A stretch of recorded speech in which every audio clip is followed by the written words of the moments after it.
Lundi 28 novembre 2022, nouvelle semaine, mesdames, messieurs. J'espère que vous allez bien et que votre week-end a été, que vous avez passé un merveilleux et excellent week-end. Nous sommes de retour sur les antennes de For You Media Africa dans le cadre de votre programme quotidien. On remue l'actu de ce 28 novembre 2022. Voilà, les Lions indomptables vont affronter la Serbie et tout à l'heure. Et For You Media sera là pour vous. For You Radio, voilà, vous allez suivre les commentaires de ce match sur les antennes de For You Radio 96.3 FM. Le sujet du jour nous conduit en Côte d'Ivoire. Le retour de Charles Blé Goudé en Côte d'Ivoire, son pays natal, quitte de la réconciliation nationale. On en parlera durant cette émission avec notre consultant permanent, M. Noubissi Waf. On aura également l'avis de Kwetchou et de Koumabité. Voilà, ils sont là, ils sont tout beaux ce lundi, nouvelle semaine. Je commence par vous, Koumabité, bonjour.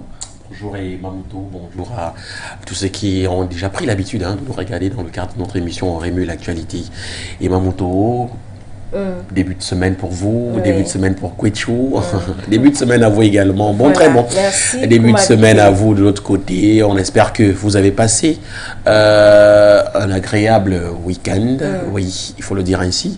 On espère que les choses ont été. On espère que vous êtes nombreux à vouloir regarder le match des Lions indomptables du Cameroun. On espère bien. De toutes les façons, on est avec vous de lundi à vendredi, comme à l'accoutumée. Ça fait du bien quand même d'être avec vous. Koumabité, ton pronostic, le match démarre dans 5 minutes. Ton pronostic, Cameroun-Serbie? De toutes les façons, je ne peux pas me prononcer pour le moment parce que pour le moment, je ne peux pas encore me prononcer. Mais quand cela me tienne quand même aujourd'hui, nous allons parler d'une affaire très triste. On va parler donc de cet éboulement de terrain qui a donc eu à Yaoundé, c'est au Cameroun, dans la capitale politique, précisément au quartier Damas, dans l'arrondissement de Douala 4e. On va essayer donc de revenir là-dessus. Oui, on va essayer de revenir là-dessus et puis on va partager avec vous cette information triste. Un drame vraiment qui a fait aujourd'hui que plusieurs familles soient donc endeuillées. Mesdames et messieurs, ne bougez pas, restez simplement là et puis on va revenir là-dessus. Koumabité, elle est également sur ce plateau avec de belles tresses africaines. Dame Kwetchou, bonjour. Bonjour Moto, bonjour Koumabité, bonjour bien sûr à tous nos nombreux téléspectateurs. Partir avec le plaisir de revenir. On s'est séparés vendredi, on revient donc ce lundi avec un plaisir décuplé du fait de ne s'être pas vu pendant 2 jours. Mais bon, on remet ça sur la table encore aujourd'hui. On remue l'actualité avec vous d'ici et d'ailleurs. Et bien sûr, on vous salue d'ailleurs, à vous qui nous regardez d'ici et d'ailleurs. Merci Kwetchou. Mesdames, Messieurs, à présent, l'essentiel de ce que vous êtes censés savoir, le sujet du jour.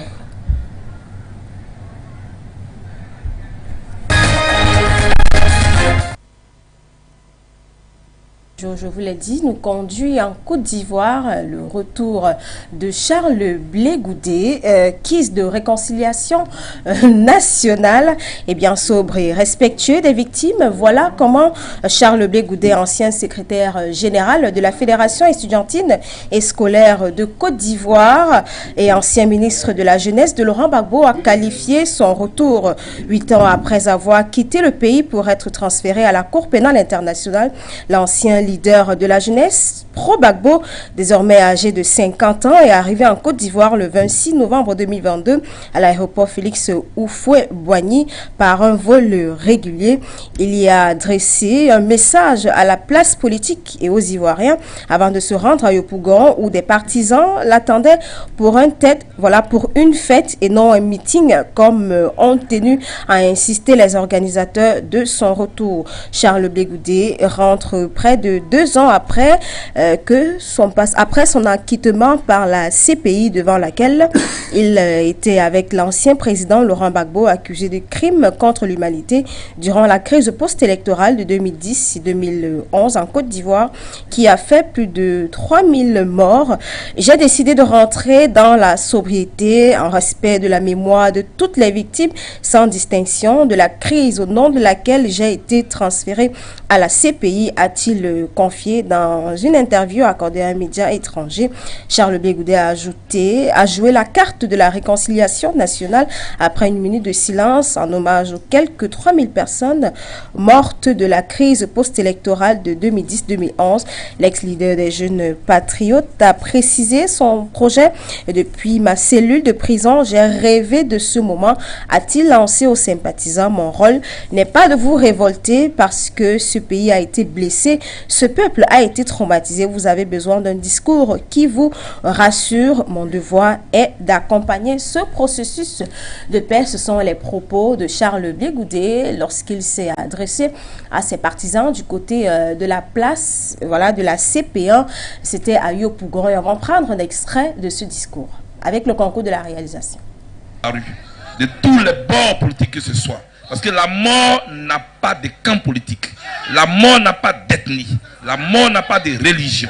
Nos amis qui sont morts pendant la crise, nous avons la chance, nous sommes en vie. Jusqu'à ce qu'on célèbre mon retour aujourd'hui. Ça aurait pu être nous. Taisons-nous une minute, s'il vous plaît.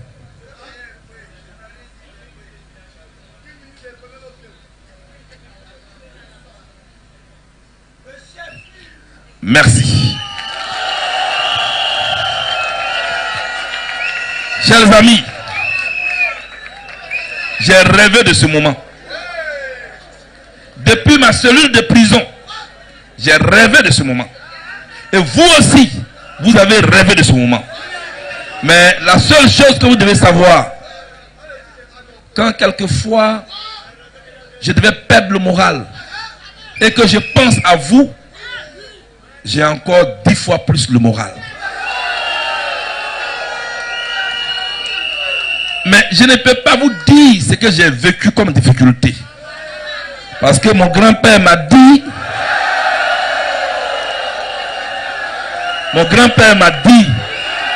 quand un père de famille vient de la chasse et donne le gibier aux enfants, il ne leur raconte pas ce qu'il a vécu comme difficulté au champ. Je suis venu. Mon rôle n'est pas de vous révolter. Mon rôle n'est pas de vous révolter. Parce que ce pays a été blessé. Ce peuple a été traumatisé. Le peuple que vous êtes là, vous avez besoin d'un discours qui vous rassure. Qui vous rassure. Parce que ce que vous attendez de moi, ce ne sont pas seulement des discours de mobilisation. C'est qu'un jour, chacun de vous puisse avoir du travail.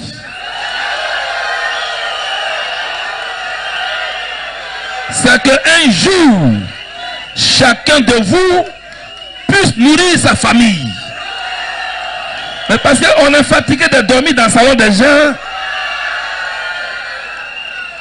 Donc quand moi je vous vois comme ça, j'ai une lourde responsabilité. Il y a eu la guerre en Côte d'Ivoire. Nous tous, on a vu. Vous avez souffert. Moi, j'ai été transféré en prison. Je suis venu.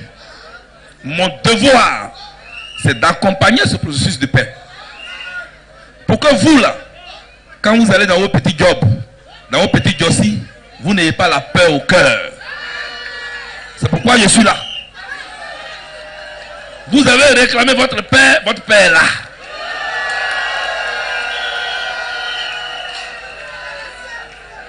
Et vous allez m'accompagner dans ce processus de paix là, dont notre pays a besoin. Ce pays-là, c'est notre pays. Ce pays-là, c'est notre pays. Quand je dis c'est notre pays, on ne doit pas le détruire. On ne doit pas le détruire. C'est pourquoi je suis venu ici. Aujourd'hui, c'est mon premier jour. Aujourd'hui, c'est mon premier jour. Je ne vais pas trop parler. Parce que je ne suis pas de passage. Je suis venu ici pour des bons. J'aurai le temps de vous parler. Voyez-vous, sous ces bâches, il y a mes parents. Mes parents qui ont quitté Djiberoua. Mes parents qui ont quitté Pogolabré. Qui voulaient me voir. Qui voulaient me toucher. Est-ce que leur fils est vraiment de retour? Il faut crier pour qu'ils attendent que leur fils est de retour. Il voulait leur dire merci. Vous qui êtes derrière ici, vous qui êtes derrière ici, vous, j'ai fait la résistance avec vous. J'ai fait la paix avec vous pour que demain on puisse construire la Côte d'Ivoire ensemble. J'ai entendu quelqu'un dire Blé Goudé sera notre prochain président. J'ai entendu ça. Hein? Et qui a dit ça? Qui a dit ça? Qui a dit ça? Qui a dit ça? Mais moi je n'avais pas entendu. Moi je n'ai pas entendu.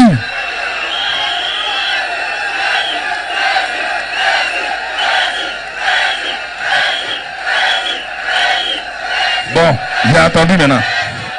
Bon, j'ai entendu. J'ai entendu. Mais c'est pas moi qui ai dit ça. Hein. C'est vous qui avez dit ça. Hein. Où on est venu à Yopougon ici là.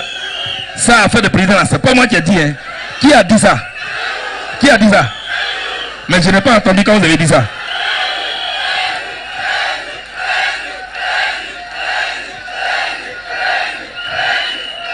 Bon, merci. En tout cas, chers amis, la pluie n'a pas eu raison de vous. La pluie n'a pas eu raison de vous. Et c'est la première fois dans ce pays qu'une pluie tombe comme ça.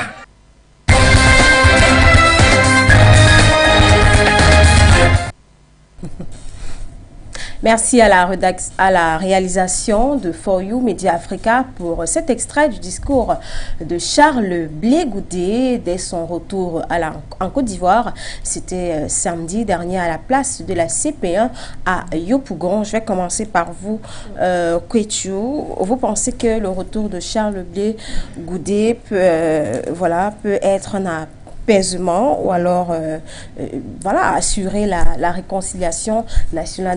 D'ailleurs, il en a même parlé dans son discours qu'il est là pour la paix, pour la réconciliation nationale et que la jeunesse doit l'accompagner dans ce processus de paix. En tout cas, qu'il y ait une intention cachée ou pas, ce qui est officiellement dit du fait que car Charles Blé Goudé bénéficie donc de cette magnanimité du président Alassane Ouattara, c'est simplement pour impulser ou continuer dans la démarche de réconciliation nationale qui a été donc initiée par le président ivoirien Alassane Ouattara. Une démarche qui avait déjà commencé par l'ancien président Laurent Gbagbo, avec qui il était important d'afficher désormais une mine joviale, fraternelle. On avait vu la grosse poignée de main, l'accolade fraternelle entre les deux hommes, qui, il faut le rappeler, s'était déchiré lors des événements post-électoraux de 2010.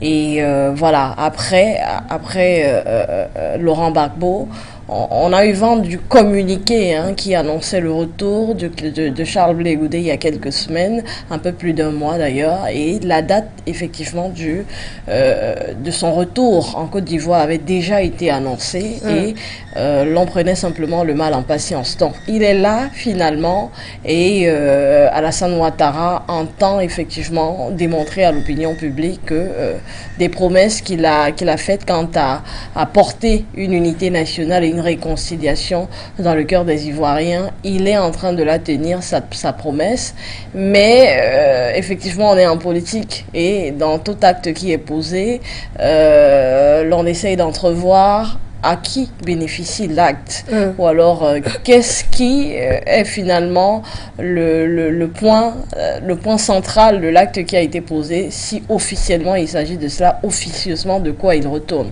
En tout cas, plusieurs analystes vont dans le sens de dire qu'il est question pour Alassane Ouattara de disloquer un peu l'opposition ivoirienne. Parce qu'on a vu, après le retour de Laurent Gbagbo et les accolades, quelques mois après, on a vu un Laurent Gbagbo qui a progressivement commencé à se détacher d'Alassane Ouattara, à être un peu plus virulent quant à ses positions, à être un peu plus reculé, plus mitigé et à ne pas forcément aller dans le sens d'acquiescer à toutes les décisions qui étaient prises par Alassane Ouattara, si ce n'est le contraire exactement. Oui. Voilà, Laurent Gbagbo qui bénéficie encore d'une forte cote de popularité, et bien qu'il ait, avec sa femme, Simone Gbagbo, désormais décidé de faire cavalier solitaire. On voit donc une opposition qui tend à se disloquer et qui, peut-être dans cette dislocation, bénéficie à Alassane Ouattara, qui fait donc revenir aujourd'hui Charles Blé Goudé. Et on entendait dans son discours, ses velléités quant au pouvoir ne sont pas du tout tues, j'ai envie de dire. Oui. Bien au contraire, on voit encore combien même sa popularité du côté des Ivoiriens, elle est encore intacte. Effectivement. Un orateur aguerri qui sait y faire avec la jeunesse. Avec 50 ans quand même, il faut dire qu'on le considère quand même comme faisant partie des jeunes visages oui. de la classe politique ivoirienne, bien qu'il ne soit pas un bleu en la matière et qu'il ait roulé sa bourse. Ancien protégé de Laurent Gbagbo, ministre sous Laurent Gbagbo, qui aura connu d'ailleurs tous les déboires de cette crise avec Laurent Gbagbo au niveau de la CPI, qui a bénéficié au même moment que Laurent Gbagbo des acquittements du niveau de la justice. Mais qui aujourd'hui, on a l'impression, dans une démarche aussi plutôt ambiguë. Ambiguë dans le sens où on a vu une sortie de Charles Blé Goudé qui saluait, limite avec de la révérence, Alassane Ouattara par rapport au grand homme qu'il est, par rapport aux actes qu'il pose, par rapport à son altruisme, par rapport à la gentillesse dont il fait montre à son égard en l'acceptant de rentrer. Bref, Charles Blé Goudé qui désormais est dans des positions plutôt amicales avec Alassane Ouattara et qui tend donc à se détourner un peu de celui qui était un peu considéré comme son parrain en politique, Laurent Gbagbo. Mais à ce discours, on comprend clairement que d'un côté comme de l'autre, il y a également un Charles Blé Goudé qui entend mener lui également son combat en solitaire. Donc, est-ce que ces remerciements vis-à-vis d'Alassane Ouattara pour Charles Blé Goudé étaient simplement pour pouvoir revenir calmement au pays et finalement pouvoir asseoir ses bases, pour pouvoir se repositionner politiquement, ou c'était une façon de se rallier désormais au parti politique ou du moins au combat d'Alassane Ouattara. En tout cas, les jours à venir nous le diront, mais désormais on a une classe politique ivoirienne qui est comptée donc entre 4 voire 5 éléments. Désormais, Charles Blé Goudé, Alassane Ouattara, président sortant, Laurent Gbagbo, ancien président, qui a encore les intentions politiques. D'ailleurs, il a créé son nouveau parti. Il y a Simone Gbagbo, pourquoi pas, qui n'est pas également à négliger. Et bien sûr, ces autres acteurs de la politique qui ont quand même assuré un peu le bateau, que le bateau flotte durant les absences de ces autres grands noms et qui donc finalement, au moment de la présidentielle, feront qu'il y a plusieurs noms dans l'opposition plutôt que d'avoir un seul opposant comme Laurent Gbagbo qui ira donc affronter Alassane Ouattara. Merci Kouetchou. Komabité, vous pensez que Charles Blé Goudé serait une menace pour, je vais dire, son père, son mentor, Laurent Gbagbo, parce qu'on a vu dans son discours, là, les jeunes criaient « Président, président, président ». Est-ce que vous pensez qu'il serait une menace pour Laurent Gbagbo lors des échéances, des prochaines échéances électorales? Une menace, oui. Pourquoi? Oui, parce que, vous savez, depuis qu'il a été acquitté à la CPI, il a... comment est-ce que je vais dire ça? Il a pris plutôt... Il a eu l'envie de revenir dans la politique.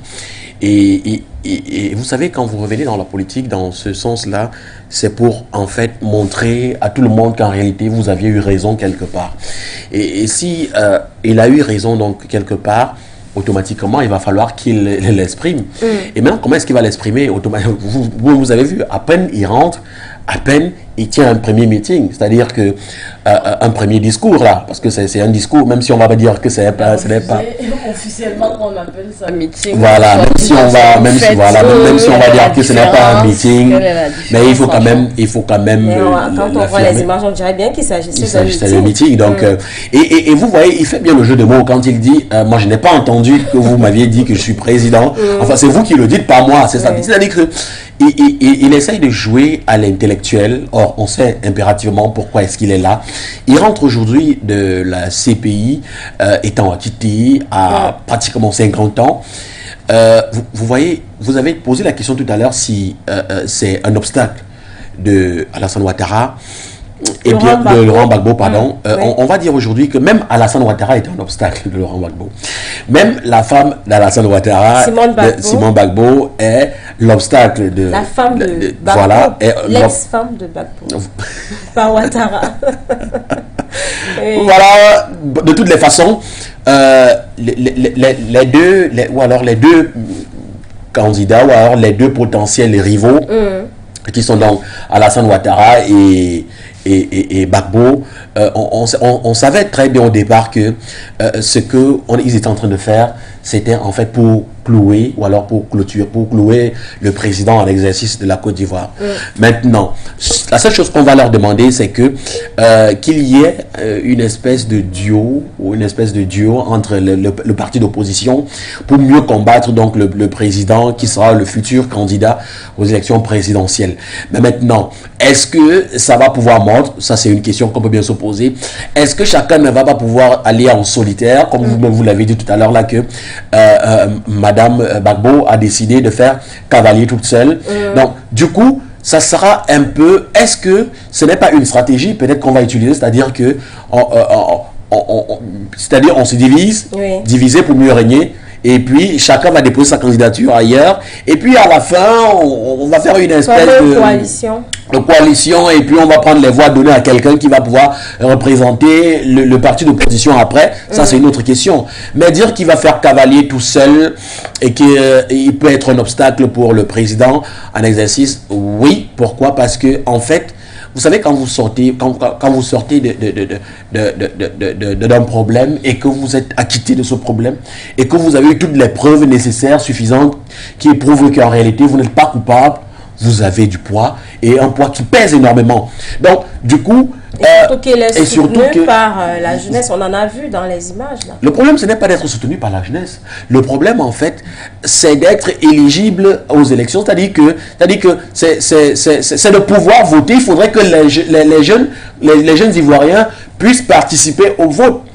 C'est seulement à ce moment-là qu'on pourra lui donner le poids. Parce que avoir la masse populaire, c'est pas synonyme d'être président de la République. Non, loin de là. C'est vrai que vous allez peut-être avoir... vous allez peut-être me sortir des propos selon lesquels au Mali, oui, c'est le peuple qui a soutenu le président de la transition. Au Burkina Faso, c'est pareil. Mais en Côte d'Ivoire, ce n'est pas pareil. En Côte d'Ivoire, ce n'est pas pareil. Le fait d'être populaire, le fait d'avoir une popularité ne sous-entend pas que vous êtes président de la République. Alors, pour confirmer donc que vous serez président de la République, il faut d'abord déposer la candidature. Ensuite, il faut amener la jeunesse à s'inscrire dans les bureaux électoraux. Ça, c'est une autre chose. Mais maintenant, rassurez-vous que ces jeunes-là vont pouvoir vous voter. Là, en ce moment-là, on pourra dire que oui, vous êtes le potentiel président de la République. Mais avoir une masse populaire, ça ne veut pas simplement dire que le jeune homme de 50 ans aujourd'hui, qui est donc rentré de la Cour pénale internationale, sera le futur président de la République. Non, en tout cas, pas pour le moment. Mais qu'à cela ne tienne, il a quand même un pourcentage, il a quand même une forte probabilité quand même d'être parmi les leaders politiques en Côte d'Ivoire et Mamoutou. Merci Koumabité. On va rester avec vous dans le cadre de l'info de ce 28 novembre 2022. C'est avec vous Koumabité. Oui, et Mamoutou, merci à la réalisation. L'info du jour de ce matin, malgré le sourire de ce matin, on reste quand même triste dans l'âme parce que il y a eu donc cette situation, donc nous avons signalé à l'entame de cette émission, il s'agissait donc d'un éboulement de terrain qui a eu lieu à Yaoundé, dans la banlieue de Damas, au Cameroun, c'est au Cameroun, dans la banlieue de Damas, où on parle plus d'une dizaine de morts de ce côté-là, au quartier Damas, plus précisément dans la capitale politique, où d'après les informations reçues, donc au moins 11 personnes ont donc péri dimanche 27 novembre, en espérant que la réalisation nous envoie donc les images, comme vous les voyez donc en direct. Au moins 11 personnes donc ont péri dimanche 27 novembre 2022 du fait d'un affaissement de terrain dans le quartier populaire de Yaoundé, la capitale du Cameroun, a donc annoncé le gouverneur de la région du centre, par voie intermédiaire de la radio nationale. Il s'agit donc de la CRTV. 4 corps recouverts des draps blancs ont donc été évacués en début de soirée par la police dans le quartier populaire de Damas, en périphérique de la ville, rapporte donc un journaliste de l'agence France Presse donc évoquant des centaines de résidents affolés à la recherche des proches. De nombreuses familles donc s'étaient donc installées sous plusieurs grandes tentes sur un terrain vague au sommet des collines pour une réunion en hommage de ces défunts. Quand le sol donc s'est affaissé, une partie de l'assistance ont raconté plusieurs habitants sur place. Les recherches se poursuivent quand même pour retrouver d'autres corps sous la terre, a donc expliqué un confrère de la CRTV, une radio de l'État camerounais. Donc voilà donc Emamoto, l'image que nous voyons donc aujourd'hui. On parle d'éboulement. La dernière fois au Cameroun, c'était dans la région de l'Ouest. Il s'agissait de Ngouaché. Si ma mémoire est encore bonne, il s'agissait de Ngouaché, où on a eu ce même cas pratiquement, et où les autorités du Cameroun, ou alors les autorités gouvernementaux sont donc arrivées.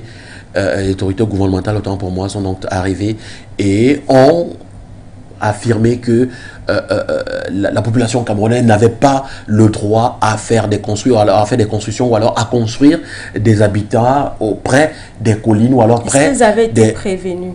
Automatiquement, vous savez, quand vous achetez le terrain dans une périphérique, soit de Yaoundé ou alors du Sud, bref, au Cameroun en général, le ministère en charge de cette partie-là, c'est-à-dire le MINCAF, est donc censé, avant de signer donc le terrain, c'est-à-dire qu'avant de vous donner le terrain proprement dit, on doit se rassurer que l'endroit que vous avez pris n'est pas un endroit à risque.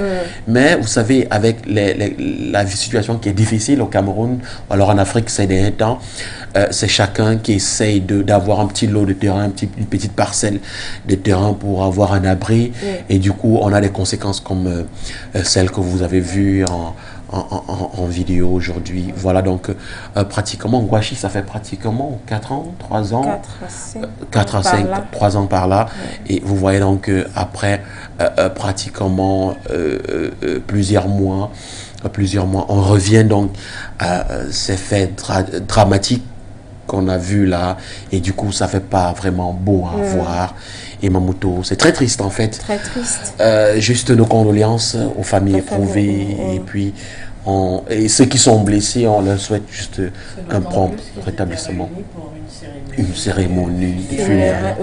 Donc, du coup, c'est vraiment des plus tristes que de très, savoir très triste, que vous venez accompagner un être cher vers son dernier voyage, de moins tenir une cérémonie encore pour saluer sa mémoire, et que vous également vous le suivez vers ce dernier voyage. Donc c'est tout le Cameroun qui est attristé par ces événements, parce que ça touche vraiment tout le monde, que de se dire que l'on peut, durant un événement comme ça, fût-il triste ou heureux, s'en aller également sans crier gare. Et le fait également que ce soit une maison d'habitation qui se soit écroulée, ça soulève beaucoup d'autres questions qui sont encore de grosses problématiques au Cameroun sur les questions d'habitation. Merci Koumabité pour merci cette information. Emamoto. Merci Emamoto pour cette information du jour. On se retrouve demain pour une autre livraison de la semaine. Merci. Voilà, on va rapidement se retourner vers Quechou pour les unes de ce jour. À tout de suite.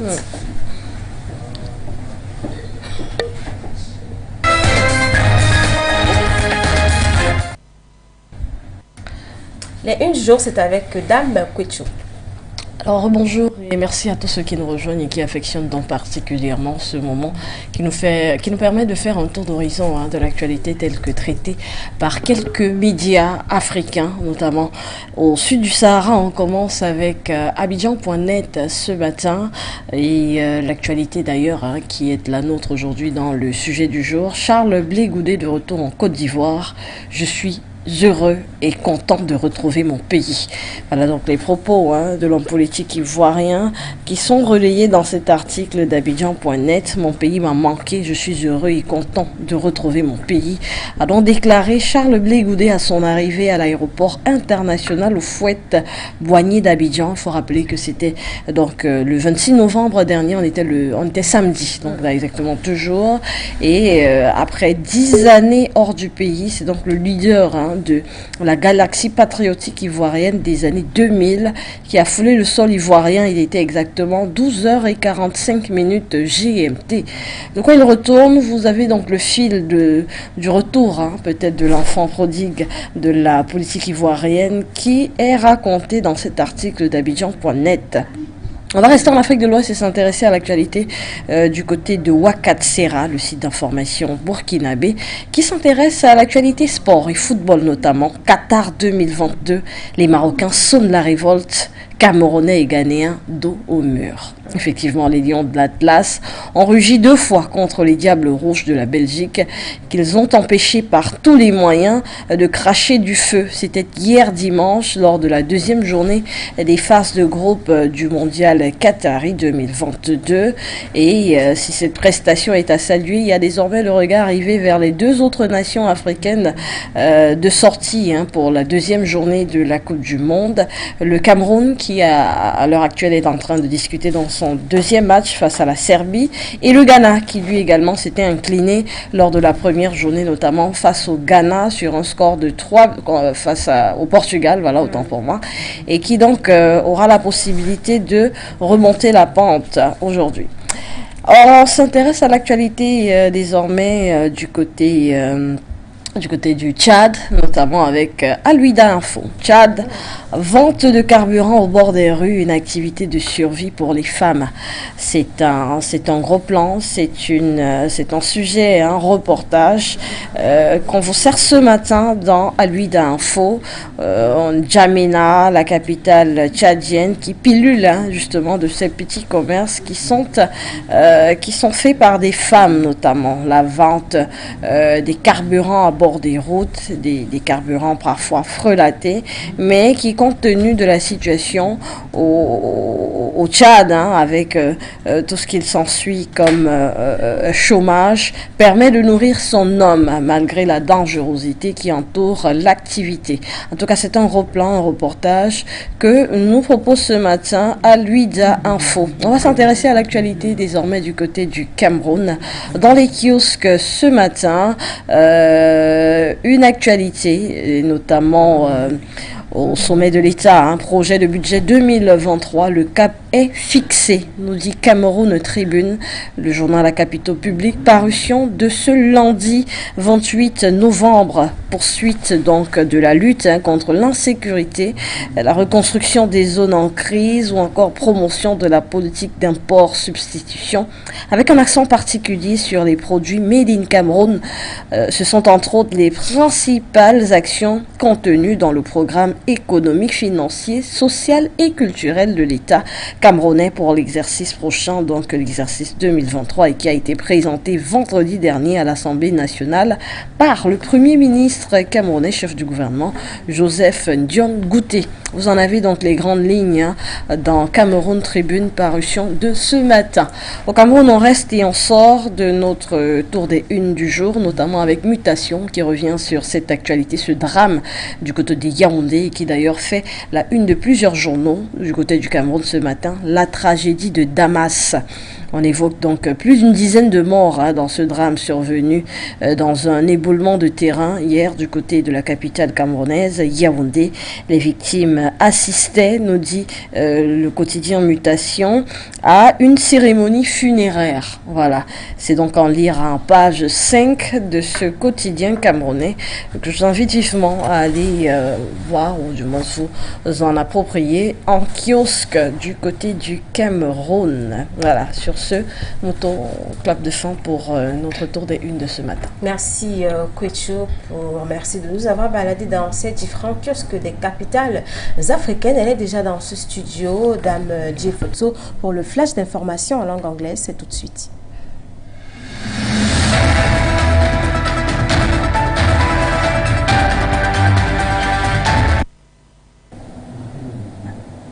Oh, thank you, Emamoto. As you said, I am already inside this room to talk about News Brief. News Oblige, let's open in the FIFA World Cup Qatar 2022 to take a sort of summary of the second release of the African nation. To say that Morocco pulled off another shot at the World Cup on Sunday, beating Belgium 2-0 to leave Kevin De Bruyne and the 2018 semi-finalists in peril of a group stage exit.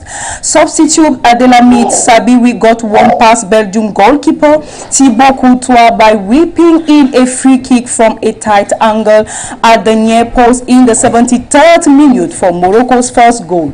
Zakaria Aboukal then guided a shot into the roof of the net of the pass from Hakim Ziyech in stoppage time. Senegal in his own side sent host Qatar to another loss at the World Cup on Friday, winning 3-1 after a defensive error gave the African champion to lead. A little more top Tunisia bowled in front of Australia 0-1. Let's go to Ivory Coast in West Africa to talk about the S Street General Charles Blé Goudé return to country. Ivory Coast politician Charles Blé Goudé, once seen as a divisive figure, has flown home after being acquitted by the International Criminal Court. His charisma and fiery rhetoric led to his nickname Street General, but as a key ally of former President Laurent Gbagbo, he has accused of being behind some of the post-election violence just over a decade ago. Around 3,000 people were killed in a brief civil war that followed the dispute 2010 presidential poll. Mr. Blé Goudé, 50, arrived in Ivory Coast main city, Abidjan, on a commercial flight from neighboring Ghana on Saturday afternoon. In 2010, Mr. Blé Goudé was head of the pro-Gbagbo Young People Patriot movement. In Equatorial Guinea, the authorities have announced on Saturday the re-election of Teodoro Obiang Nguema Bazogo for a sixth term. The 80-year-old has been in power since 1979. Announcing the result, the head of the Electoral Commission said Obiang had won with 94.3% of the vote. The result of the general election solemnly proclaimed His Excellency Obiang Nguema Bazogo President of the Republic of Equatorial Guinea for a term of 7 years, said the head of the Electoral Commission, Faustino Don Esomo Eyang. Obiang had the backing of a coalition of 15 parties, including his own party, the Democratic Party of Equatorial Guinea, PDDE. The percentage won by the opposition candidate were not announced.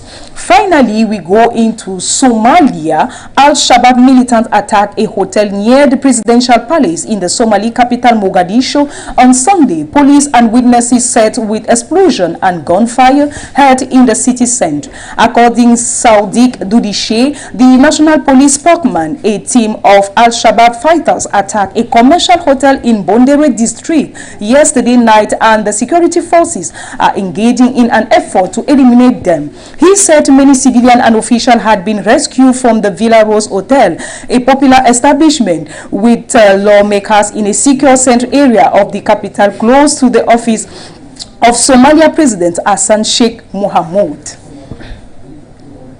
And ladies and gentlemen, has come to it seems like a breaking news. Now the Cameroon team have put on the one score against Serbia. It is the late note we can leave all to them this time around. J Photo, my name. Thank you for your kind attention.